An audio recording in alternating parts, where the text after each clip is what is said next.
19 h à Paris, on est toujours ensemble sur France 24 à la une de l'actualité. Nouveaux raids israéliens au Liban, ils ont fait 9 morts. 12e jour d'affrontements terrestres dans le sud du Liban. Beyrouth et sa région sont aussi touchés par des frappes. Ce samedi, des raids israéliens ont visé 2 villages au nord et au sud de Beyrouth, hors des fiefs du Hezbollah donc.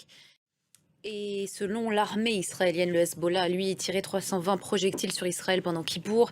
Israël qui continue à frapper le sud du Liban. Ce samedi à la mi-journée, le porte-parole de la FINUL rapporte, je cite, beaucoup de dégâts dans ses positions.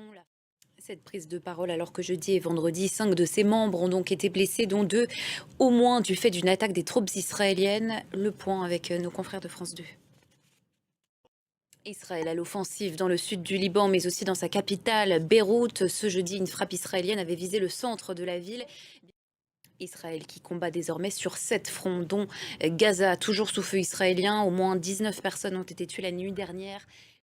Et alors que le spectre d'une guerre totale menace dans la région, les États-Unis ont mené de nouvelles frappes en Syrie.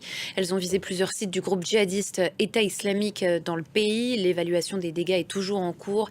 Aucune victime civile n'est à déplorer pour l'heure, selon le commandement central américain. D'une guerre à l'autre, on part en Russie, où d'intenses combats ont été signalés à Koursk, cette région frontalière russe, où les forces ukrainiennes se sont engouffrées début août.